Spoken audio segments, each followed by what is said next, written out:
Hello everyone, I am Laxmikant Dwivedi और आज हम बात करने वाले हैं बीलेट 2020 एग्जाम की। तो यहाँ पे हम इसका एनालिसिस करेंगे और हम एनालिसिस करने वाले हैं लॉजिकल रीजनिंग सेक्शंस की। ठीक है, चलिए तो सबसे पहले बात कर लेते हैं कि यहाँ पे जो टोटल क्वेश्चन है वो पूछे जाते हैं 150 क्वेश्चंस और इनके मार्क्स अगर देखा जाए तो टोटल 450 मार्क्स का जो है एग्जाम होता है। और इसमें अगर देखा जाए तो यहाँ पे दिया गया है कि प्रत्येक जो क्वेश्चन है वो 3 मार्क्स का होता है और रॉन्ग होने पे 1 मार्क्स जो है डिडक्ट हो जाता है। तो अगर आप राइट क्वेश्चंस करते हैं तो 3 मार्क्स मिलेंगे और अगर रॉन्ग हो जाता है तो 1 मार्क्स डिडक्ट हो जाएगा, माइनस हो जाएगा। इसके बाद अगर हम बात करते हैं लॉजिकल रीजनिंग सेक्शन की कि किस टॉपिक से कितने क्वेश्चन पूछे गए हैं, तो अगर देखा जाए तो कोडिंग डिकोडिंग से 1 क्वेश्चन पूछा गया है, एनालॉजी से 3 क्वेश्चन पूछे गए हैं, ऑड वन आउट से 1 क्वेश्चन है, ब्लड रिलेशन से 3 क्वेश्चन पूछे गए हैं, सीरीज के 2 क्वेश्चन है, फिगर काउंटिंग से 1 क्वेश्चन पूछा गया है, डाइस का 1 क्वेश्चन है और ट्रू और फॉल्स के 1 क्वेश्चन है। तो टोटल अगर देखा जाए तो यहाँ पे 13 क्वेश्चंस पूछे गए थे। तो सबसे पहले हम फर्स्ट क्वेश्चन की बात कर लेते हैं यहाँ पे। तो ये जो क्वेश्चन है ये अगर देखें तो ये जो पैटर्न है ये है सब्स्टिट्यूशन कोडिंग। तो यहाँ पे जो है ये कोडिंग डोडिंग का क्वेश्चन है और कोडिंग डोडिंग में सब्स्टिट्यूशन कोडिंग के अंतर्गत ये क्वेश्चन पूछा जाता है। तो यहाँ पे क्या होता है, सब्स्टिट्यूट का मतलब होता है कि जब एक वर्ड को दूसरे वर्ड से रिप्लेस किया जाता है या उसको चेंज किया जाता है तो ये कहलाता है सब्स्टिट्यूशन कोडिंग। तो इसमें अगर देखें तो क्या दिया गया है कि if orange is called butter, butter is called soap, soap is called ink, ink is called honey and honey is called orange. अब इस तरीके से रिप्लेस करने के बाद यहाँ पे क्वेश्चन पूछा गया है which of the following is used for washing clothes. तो इसके लिए सबसे पहली चीज ये है कि जो क्वेश्चन पूछा जा रहा है यहाँ पे जो क्वेश्चन पूछा गया है सबसे लास्ट लाइन में, इसका जो एक्चुअल आंसर है वो हमें मालूम होना चाहिए, मतलब पहले से उसके बारे में जानकारी होनी चाहिए। तो यहाँ पे पूछा गया है कि which of the following is used for washing cloth.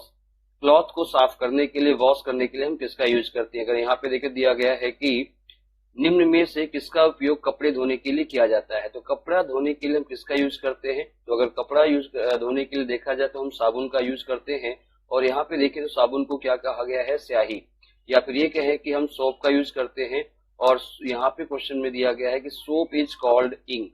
ठीक है, तो इसका जो एक्चुअल आंसर है वो होना चाहिए था सोप, लेकिन ये क्या है, सब्स्टिट्यूशन कोडिंग है तो जिसको इससे रिप्लेस किया गया है वो हमें देखना है। तो सोप आंसर होना चाहिए और सोप को रिप्लेस किया गया है इंक से, इसका मतलब है कि अपना जो आंसर है वो हो जाएगा इंक। और ऑप्शन के अकॉर्डिंग देखें तो जो ऑप्शन थर्ड है वो होगा सही आंसर। ठीक है, तो यहाँ पे देखें ये दिया गया है कपड़े धोने के लिए साबुन का उपयोग किया जाता है और साबुन को स्याही कहा जाता है। ठीक है, इसीलिए जो आंसर है वो हो जाएगा ऑप्शन थर्ड, इंक।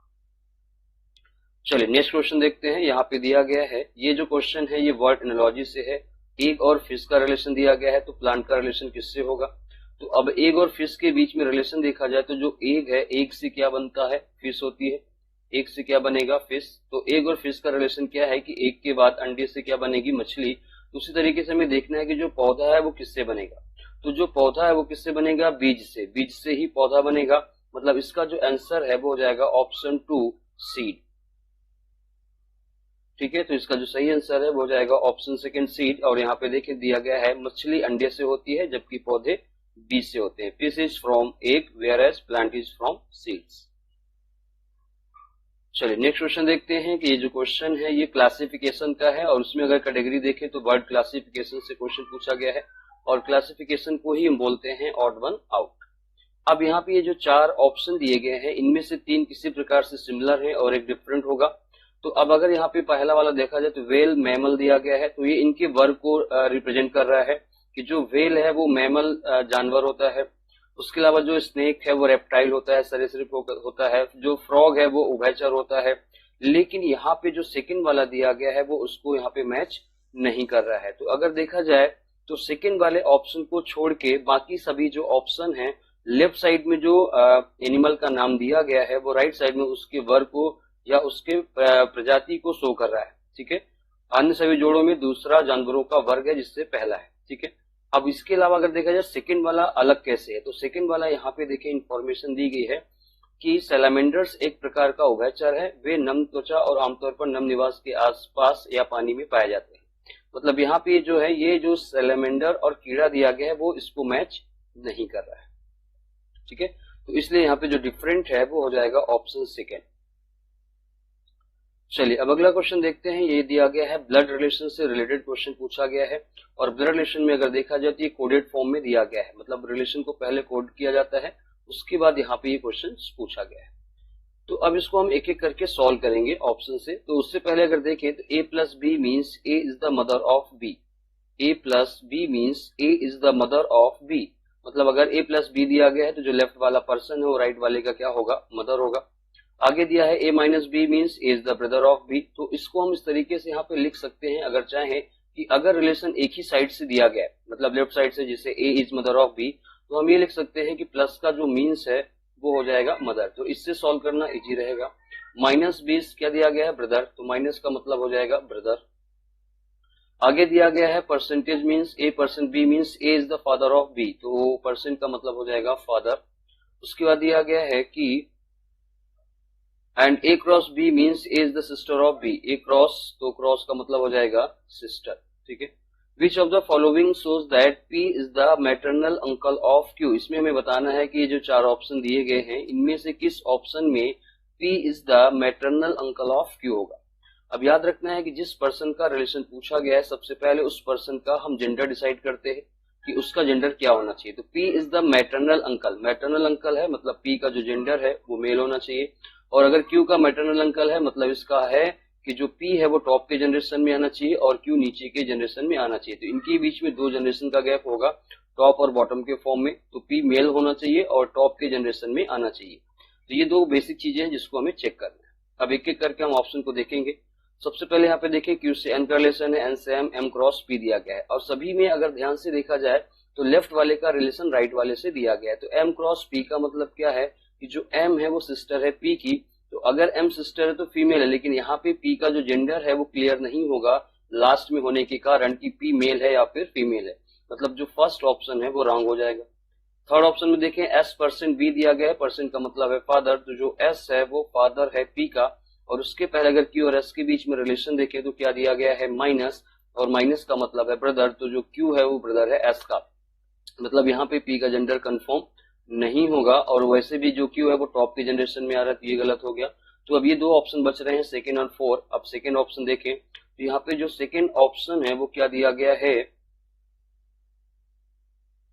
ठीक है। यहाँ पे अगर देखा जाए सेकेंड ऑप्शन ये दिया गया है, तो p से m का रिलेशन अगर फाइंड करें तो p माइनस m दिया गया है, और माइनस का मतलब यहाँ पे हमने क्या देखा था, ब्रदर, p का जो मतलब है वो हो जाएगा ब्रदर, तो जो p है वो ब्रदर होगा m का। m प्लस n, प्लस का मतलब है मदर, तो जो m है वो मदर हो जाएगी n की, और n स्टार क्यों दिया गया है, स्टार का मतलब जो दिया है स्टार, सॉरी यहाँ पे स्टार हमने यूज किया है, क्रॉस होना चाहिए, क्रॉस के लिए है क्रॉस सिस्टर, तो जो n है वो सिस्टर हो जाएगी q की, ठीक है। अब अगर यहाँ पे देखा जाए क्या रिलेशन बन रहा है, तो जो p है वो ब्रदर है m का, और जो m है वो मदर है n की, और अगर m ब्रदर है n की और n सिस्टर है q की, मतलब q का भी जो है m जो है वो q की भी मदर होगी।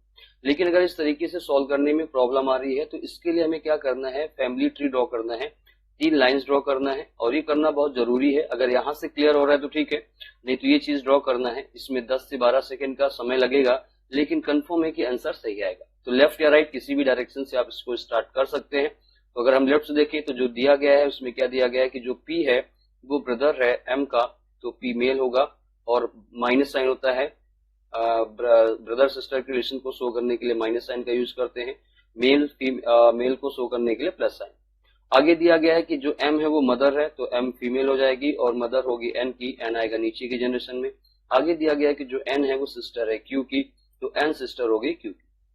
अब अगर देखा जाए कि अगर q की सिस्टर n है और n की मदर m है, मतलब जो m है वो q के लिए भी मदर होगी, और जो p है वो q के मदर का ब्रदर है, तो मदर्स जो ब्रदर है वो क्या कहलाता है, मैटरनल अंकल, मतलब जो ऑप्शन सेकेंड है वही होगा सही आंसर। तो यहाँ पे ये चीज पहले से ही शो हो गया था कि इसका जो सही आंसर है वो हो जाएगा ऑप्शन सेकेंड ये।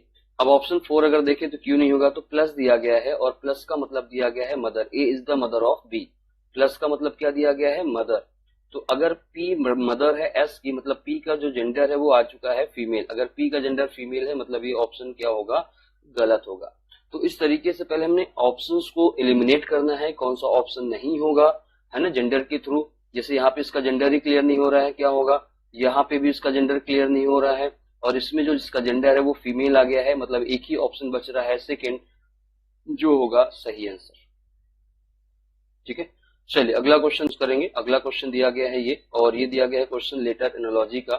तो अब इस लेटर एनालॉजी में हमें क्या करना है कि इसको सॉल्व करने का तरीका ये है कि अगर नंबर ऑफ लेटर्स की संख्या दोनों ही साइड में बराबर है, जैसे 3 लेटर यहाँ पर है, 3 लेटर यहाँ पर भी है, अगर ये सेम पेयर में है तो पहले लेटर का डिफरेंस पहले लेटर से चेक करेंगे, दूसरे का दूसरे से चेक करेंगे, और तीसरे लेटर का डिफरेंस तीसरे लेटर से चेक करेंगे। सेम चीज हम राइट साइड में भी इंप्लीमेंट करेंगे। तो अब इनके बीच का अगर डिफरेंस देखें तो डी से ई आया तो डी के बाद ई आता है, +1 हुआ, डी से सी आया -1 हो रहा है, डब्ल्यू से वी आया -1 हो रहा है। सेम चीज यहाँ पे करेंगे, पहले +1 फिर -1 और फिर -1।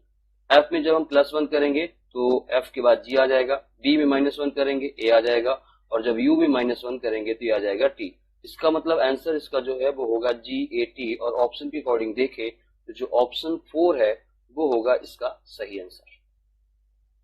तो लेटर एनालॉजी को सॉल्व करने का तरीका यही होता है कि इसे हमें क्या करना है कि अगर सिमिलर पेयर में है तो पहले का पहले से, दूसरे का दूसरे से, और तीसरे से तीसरे के बीच में डिफरेंस देखना है, और वही सेम चीज हमें राइट साइड में इंप्लीमेंट करना है। चलिए अगला क्वेश्चन देखते हैं। अगला जो क्वेश्चन है वो फिर से ब्लड रिलेशन से पूछा गया है, और इसमें जो पैटर्न है ये है पजल फॉर्म। पजल फॉर्म को सॉल्व करने के लिए सबसे पहले इस तरीके से फैमिली ट्री बनाने के लिए 3 जनरेशन ड्रॉ कर लेते हैं, और एक एक करके कंडीशंस को पढ़ते हुए चलेंगे और यहाँ पे कनेक्ट करेंगे। तो सबसे पहले दिया है if S is the brother of N, अगर एस ब्रदर है एन का तो मान लेते हैं यहाँ पे एस आएगा, और जो एस है वो ब्रदर हो जाएगा एन का। आगे दिया गया है S is the brother of N. आगे दिया है the sister of N is M, the sister of N is M, N की जो सिस्टर है वो हो जाएगी एम, एन की सिस्टर है एम, मतलब एन के बारे में अभी भी जेंडर क्लियर नहीं है। आगे दिया है the brother of P is J, brother of P is J, जो पी है वो ब्रदर है जे का। आगे दिया है and the daughter of S is P, the daughter of S is P, S की जो डॉटर है वो पी होगा, the daughter of S is P, तो एस की जो डॉटर है वो हो जाएगा पी, मतलब यहाँ पे पी डॉटर होगा। और उसके पहले दिया गया था the brother of P is J, P का जो ब्रदर है वो जे होगा, यहाँ पे पी का जो ब्रदर है वो जे आ जाएगा। आगे दिया गया है कि then who is the uncle of J, J का जो अंकल है वो कौन होगा। तो अब अगर देखा जाए कि जो जे है वो ब्रदर है पी का, और पी सिस्टर है जे की, और पी का फादर है एस, मतलब जे का फादर होगा एस। अब अगर एस फादर है और उसके अलावा देखा जाए तो एम जो फीमेल है, मतलब इसके लिए आंट होगी, तो एक ही पर्सन बच रहा है एन जो इसका अंकल होगा। और चूंकि यहाँ पे अंकल के बारे में पूछा गया है तो एम होगा नहीं, एस इसका फादर है होगा नहीं, तो बच कौन रहा है एन। इसका मतलब है कि यहाँ पे एन का जो जेंडर है वो हमें क्या लेना पड़ेगा, मेल, और जे का जो अंकल है वो हो जाएगा एन। इसका मतलब है कि इसका जो सही आंसर है वो होगा ऑप्शन 3 एन। चलिए आगे अगला क्वेश्चन करते हैं। नेक्स्ट क्वेश्चन दिया गया है, ये पॉइंटिंग का क्वेश्चन दिया गया है, इशारा करने वाला क्वेश्चन है, इंडिकेटिंग फॉर्म है। तो ब्लड रिलेशन में 3 तरीके से क्वेश्चन पूछे जाते हैं, इंडिकेटिंग फॉर्म, पजल फॉर्म और कोडेड रिलेशनशिप, और यहाँ पे तीनों ही से ही एक एक क्वेश्चन पूछा गया है। अब इसमें क्या दिया गया है, pointing to a lady a person said, pointing to a lady a person said, एक लेडी की ओर इशारा करते हुए पर्सन बोल रहा है। तो यहाँ पे याद रखना है कि जिस पर्सन के लिए बोला जा रहा है वो क्लियर होना जरूरी है कि कौन सा पर्सन बोल रहा है और किसके लिए बोल रहा है। तो यहाँ पे बोल कौन रहा है, person, pointing to a lady person said, तो यहाँ पे बोल कौन रहा है, पर्सन, और किसके लिए बोल रहा है, लेडी के लिए। उसके बाद अगर आगे देखें क्या दिया गया है, the son of her only brother is, the son of her only brother is, तो इसके लिए यहाँ पे दिया गया है कि लेडी के ओनली ब्रदर का जो सन है। तो सबसे पहले हम मान लेते हैं कि यहाँ पे कौन आएगा, लेडी आएगी, ठीक है। तो सबसे पहले यहाँ पे लेडी आएगी, और उसके बाद क्या दिया गया है कि हर the son of her only brother, तो लेडी का जो ओनली ब्रदर है वो यहाँ पे आ जाएगा, और ओनली ब्रदर का जो सन है वो आ जाएगा यहाँ पे। तो हर, इसके लिए हर वर्ड यूज किया गया है, तो इसके लिए यहाँ पे हम हर लिख लेते हैं कि the only son of her brother, तो इसके भाई का जो ओनली ब्रदर है, हिंदी में अगर पढ़े उसके इकलौते भाई का जो बेटा है, उसके लिए क्या कहा गया है कि is the brother of my wife. My मतलब जो पर्सन बोल रहा है वो उसके लिए अपने यूज कर रहा है। तो अगर कोई पर्सन बोल रहा है और इन्फॉर्मेशन में वो माई वर्ड यूज करता है, मतलब वो खुद से रिलेट करके बता रहा है, तो यहाँ पे बोल कौन रहा है, पर्सन बोल रहा है, और उसने वो वर्ड यूज किया है माई। तो क्या बोला है, the brother of my wife, मतलब इसका जो सन है ये ब्रदर है और किसका है, मैन की वाइफ का। तो यहाँ पे इसके साथ कौन आ जाएगी, वाइफ आ जाएगी, और वाइफ के साथ इक्वल में यहाँ पे कौन आएगा, मैन, और मैन ने अपने लिए वर्ड यूज किया है माय। तो मैन की वाइफ का ये क्या हो जाएगा, ब्रदर। अगर थोड़ा सा भी डाउट लग रहा हो तो हिंदी में पढ़ सकते हैं। एक व्यक्ति ने एक महिला की तरफ इशारा करके बोला, उसके इकलौते भाई का बेटा, इसके इकलौते भाई का बेटा मेरी पत्नी का भाई है। तो मेरी मतलब मैन जो बोल रहा है मेरी पत्नी का भाई है, तो ये बनेगा रिलेशन। अब क्या पूछा गया है कि how is the lady related to the person, जो लेडी है वो इस मैन से किस तरीके से रिलेटेड है। ठीक है, तो अब अगर देखा जाए तो वाइफ इसकी ब्रदर है, ये ब्रदर सिस्टर है, तो ये इसका फादर हो जाएगा। फादर की सिस्टर है, मतलब यहाँ पे ये कह सकते हैं कि sister of father in law. तो ये जो ब्रदर है यहाँ पे इसके अकॉर्डिंग ये मैन का होगा फादर इन लॉ, और ये जो लेडी है वो फादर इन लॉ की क्या होगी, सिस्टर होगी। मतलब इसका जो रिलेशन है वो बनेगा sister of father in law. तो सही आंसर हो जाएगा option third, sister of father in law. ठीक है, मैटरनल आंट होगा नहीं, ग्रैंड मदर की कोई चांसेस ही नहीं है क्योंकि दो ही जनरेशन में बन रहा है, और मदर इन लॉ होगा नहीं क्योंकि फादर इन लॉ की ये सिस्टर है। तो इस तरीके से अगर कभी डाउट लगता है तो ऑप्शन से भी हम इसको एलिमिनेट कर सकते हैं कि ये तीन ऑप्शन नहीं हो रहे हैं, मतलब जो बच गया वो आंसर होगा। चलिए अगला क्वेश्चन देखते हैं। यहाँ पे हमें ऑड वन आउट फाइंड करना है, फाइंड ऑड नंबर। ठीक है, तो इनमें से एक ऑड नंबर होगा, तो इसके लिए हमें सीरीज को फॉलो करना पड़ेगा। अब अगर हम यहाँ पे सीरीज देखते हैं तो सीरीज क्या बन रही है, तो अगर 8 को देखा जाए तो हम लिख सकते हैं ये 2 का क्यूब है, 27 को लिख सकते हैं 3 का क्यूब, ये हो जाएगा 4 का क्यूब। ये जो 100 है ये 5 का क्यूब नहीं है, मैच नहीं कर रहा है, लेकिन 125 5 का क्यूब है, ये 6 का क्यूब हो रहा है, और ये 7 का क्यूब हो रहा है। मतलब यहाँ पे देखा जाए तो जो 100 है वो कह सकते हैं कि 10 का स्क्वायर है। तो बाकी सभी क्यूब को फॉलो कर रहे हैं, जबकि ये 10 का स्क्वायर है। मतलब यहाँ पे बीच में जो 100 है ये ऑड हो गया। इसका मतलब है कि जो ऑप्शन सेकेंड है 100 ये होगा इसका आंसर। ठीक है, तो नीचे यहाँ पे देख सकते हैं लिखा गया है the pattern of is cube but 100 is not a perfect cube. बाकी सभी परफेक्ट क्यूब है और जो 100 है वो परफेक्ट क्यूब नहीं। ठीक है, तो इस नंबर सीरीज में कभी भी कोई भी लॉजिक लग सकता है, तो इसके लिए हमें क्वेश्चंस को देख के ही समझना पड़ेगा कि किस लॉजिक को ये फॉलो कर रहा है। चलिए अगला क्वेश्चन देखते हैं। अगला जो क्वेश्चन है ये ट्रू और फॉल्स पर बेस्ड है। इसमें क्या दिया गया है कि class A has a higher enrolment than class B. A में जो एनरोलमेंट है वो बी से ज्यादा है, मतलब ए ग्रेटर देन बी लिख सकते हैं। आगे दिया है class C has lower enrolment than class B. जो सी है उसका जो एनरोलमेंट वो बी से है, मतलब बी ग्रेटर देन सी बोल सकते हैं। आगे दिया है class A has a lower enrolment than class C. तो इसके अकॉर्डिंग देखा जाए तो जो ए है वो ग्रेटर देन आ रहा है, लेकिन तीसरे स्टेटमेंट के अकॉर्डिंग जो ए है वो ए इज लेस देन सी होना चाहिए। ठीक है, अब आगे देखिए क्वेश्चन क्या पूछा गया है।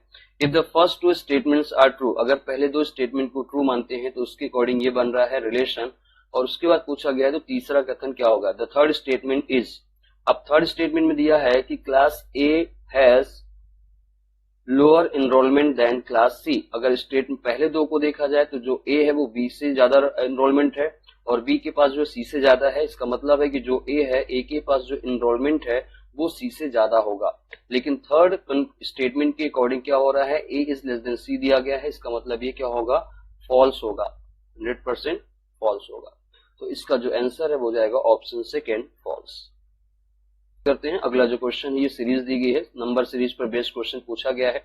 तो पहले दो नंबर सिमिलर दिख रहे हैं, फिर उसके बाद डिफरेंस आ रहा है, फिर उसके बाद सिमिलर है, फिर डिफरेंस के साथ से सिमिलर नंबर है। इस तरीके से आगे फाइंड करना है। तो 53 से अगर 40 आता है तो डिफरेंस है -13 का। 40 से 27 आया, डिफरेंस हुआ है -13 का। मतलब 27 में फिर से हमें क्या करना है, डिफरेंस -13 का। 27 -13 करेंगे मतलब नंबर आ जाएगा 14। जो सही आंसर है वो होगा ऑप्शन थर्ड, 40। ठीक है, वही चीज यहाँ पे देखें तो दिया गया है द सीरीज इस तरीके से दिया गया है। 53 -13 हो रहा है, उसके बाद 40 -13 हुआ है, फिर सिमिलर नंबर आ रहा है, फिर उसके बाद -13 हुआ है, इसी तरीके से। तो जो सही आंसर है वो हो जाएगा ऑप्शन थर्ड, 40। चलिए अगला क्वेश्चन देखते हैं। ये जो है इसमें हमें फाइंड करना है how many cubes are there in the following figure. इस फिगर में कितने क्यूब हैं। तो अगर देखा जाए तो ये सिंगल है, यहाँ पे सिंगल है, इसके ऊपर जस्ट आया है, मतलब यहाँ पे 2 क्यूब होंगे। इसके ऊपर ये है तो यहाँ तक तो 2 होंगे, उसके बाद यहाँ पे 3 होंगे, इसमें 2 क्यूब होंगे, इसमें 1 ही क्यूब होगा और इसमें 1 ही क्यूब होगा। तो ये हमने नंबरिंग कर लिया है कि कहाँ पे कितने क्यूब होंगे टोटल मिला के। अब इसको क्या करना है, ऐड कर लो। तो यहाँ पे 3 क्यूब होंगे, 3 प्लस 2 यहाँ पे होंगे, 2 यहाँ पे, तो 2 प्लस 2 कितना हो गया 4। और इनमें 1 1 दिख रहा है तो 1 2 3 ये हो जाएगा। और जब सभी को ऐड करेंगे तो 4 प्लस 3 7 प्लस 3 कितना हो जाएगा 10। मतलब इसका जो आंसर है वो हो जाएगा ऑप्शन ए 10। ठीक है, काउंटिंग सिंपल है। तो पहले इसको यहाँ पे देखिए, ये सिंगल दिख रहा है, इसके नीचे कुछ नहीं है तो यहाँ पे एक ही क्यूब होगा। इसके ऊपर ये आया तो यहाँ पे 2 क्यूब होगा। इसके ऊपर ये है तो इसका मतलब है कि यहाँ पे 3 क्यूब हो जाएंगे। तो ये ओवरऑल 1 2 3 क्यूब को शो कर रहा है। इसको 2 क्यूब है, यहाँ पे 2 क्यूब है और ये सिंगल सिंगल है। जब सभी को ऐड करते हैं तो टोटल आ जाएगा 10। चलिए अगला क्वेश्चन देखते हैं। अगला जो क्वेश्चन है ये डाइस से दिया गया है और डाइस में यहाँ पे क्या पूछा गया है, निम्न में से कौन सी संख्या 3 के अपोजिट में है, अपोजिट 3। अब उसके अलावा अगर देखा जाए तो 3 यहाँ पर भी दिख रहा है, 3 यहाँ पर भी दिख रहा है और 3 यहाँ पर भी दिख रहा है। अगर तीनों ही डाइस में 3 कॉमन है तो यहाँ पे जो नंबर दिख रहे हैं ये होते हैं एडिशन नंबर। 3 के एडिशन में जो नंबर दिख रहे हैं वो कभी भी उसके अपोजिट में नहीं आएंगे। तो डाइस का एक कॉन्सेप्ट होता है कि जो एडिशन नंबर है वो कभी भी एक दूसरे के अपोजिट में नहीं आएंगे, या फिर हम ये कह सकते हैं कि जो अपोजिट में है वो कभी भी एक दूसरे के एडिशन में नहीं आएंगे। तो 3 के साथ अगर देखा जाए, कंपेयर करें तो 3 के साथ 2 और 1, मतलब 1 और 2 दिख रहे हैं तो इसके अपोजिट में ये नहीं आएंगे। 3 के साथ 2 और 4 दिख रहा है तो 4 यहाँ पे नहीं आएगा। 3 के साथ यहाँ पे 5 दिख रहा है, मतलब 5 भी इसके अपोजिट में नहीं आएगा। 4 ऑलरेडी कैंसिल कर चुके हैं, 3 अब खुद के अपोजिट में तो आएगा नहीं, मतलब एक ही नंबर बच रहा है 6 जो 3 का अपोजिट होगा। तो यहाँ से क्लियर हो गया कि 3 के जो अपोजिट है वो होगा 6, मतलब जो ऑप्शन 4 है वो होगा इसका आंसर। ठीक है, ये हो गया कॉमन, सभी में कॉमन है इसलिए। लेकिन इसके अलावा इसको सॉल्व करने का तरीका दूसरा होता है जो सभी डाइस में एप्लीकेबल हो सकता है। 2 डाइस हो, 3 डाइस हो या 4 डाइस का क्वेश्चन हो।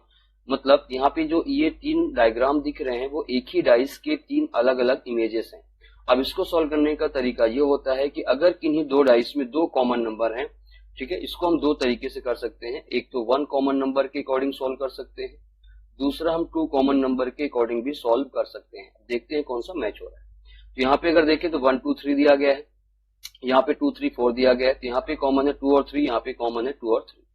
ठीक है, तो यहाँ पे इसको हम सॉल्व करते हैं पहले 2 कॉमन नंबर के अकॉर्डिंग, क्योंकि 2 कॉमन नंबर यहाँ पे इजीली दिख रहा है। तो 2 कॉमन नंबर के अकॉर्डिंग सॉल्व करने का तरीका क्या होता है कि अगर यहाँ पर है 2 3 2 3, इन दो को हटा दो तो यहाँ से बचा 1, यहाँ से बचा 4, मतलब 1 के अपोजिट में क्या आ जाएगा 4। उसके बाद अगर देखें फिर से 2 डाइस को कंपेयर करें तो यहाँ पे देखें तो 3 4 3 4 दिया गया है, मतलब बचा क्या 2 और 5, तो 2 के अपोजिट में हो जाएगा 5। तो टोटल नंबर 6 होते हैं जिसमें से 1 का अपोजिट 4 है, 2 का अपोजिट 5 है। तो जो अगले 2 नंबर बच गए वो होंगे एक दूसरे के अपोजिट। तो क्या बच रहा है 3 और 6, मतलब 3 का अपोजिट हो जाएगा 6। तो इस तरीके से हम सभी का अपोजिट फाइंड कर सकते हैं कि कौन से नंबर किसके एक दूसरे के अपोजिट में आ रहे हैं। तो यहाँ से क्लियर हो गया है कि 1 के अपोजिट में 4, 2 5 अपोजिट होगा और 3 का अपोजिट हो जाएगा 6, जो ऑलरेडी हम इस तरीके से सॉल्व कर चुके थे। चलिए अगला क्वेश्चन देखते हैं। अगला जो क्वेश्चन दिया है ये है वर्ड एनालॉजी का, और इसमें अगर देखा जाए तो क्या दिया गया है कि फोरसाइट एंटीसिपेशन, मतलब ये क्या है, सिमिलर वर्ड है, इसका सिमिलर वर्ड ही दिया गया है, इसका सिनोनिम दिया गया है। उसी तरीके से हमें देखना है कि इन सोमानिया का जो सिमिलर है वो क्या होगा। तो यहाँ पे अनिद्रा दिया गया है, अगर ऑप्शन देखिए तो यहाँ पे भी स्लीपलेस अनिद्रा दिया गया है, मतलब दोनों के मतलब एक ही है। इसका जो आंसर है वो जाएगा ऑप्शन 3। तो इसमें पहले इनके बीच का रिलेशन देखें तो ये क्या है, सिनोनिम है, दूरदर्शिता प्रत्याशा इसका सिनोनिम है। तो हमें बस इसका देखना है कि इसका सिनोनिम वर्ड कौन सा होगा। ठीक है, यहाँ पे देखें दिया गया है प्रत्येक जोड़ी में शब्द समानार्थक है। यहाँ दूरदर्शिता और प्रत्याशा एक दूसरे के पर्याय हैं और अनिद्रा स्लीपनेस का पर्याय है। ठीक है, तो इसका जो आंसर है वो होगा ऑप्शन 3। चलिए आगे, इसी के साथ ये जो टोटल एनालिसिस है वो अपना कंप्लीट हो जाता है। अगर आप चैनल पे पहली बार हैं तो लॉजिकल थिंकिंग चैनल यूट्यूब को सब्सक्राइब कर लें अगर फर्स्ट टाइम आए हैं, और उसके साथ ही बेल आइकन को प्रेस कर लें। लाइक और शेयर जरूर करें, और साथ ही साथ आप हमारा जो टेलीग्राम चैनल है उसको भी आप ज्वाइन कर सकते हैं। तो वहां से आपको वीडियो मिल जाएगी और उसमें डेली करंट अफेयर्स है और इससे के जो नोट्स हैं वो भी आपको वहां पे अवेलेबल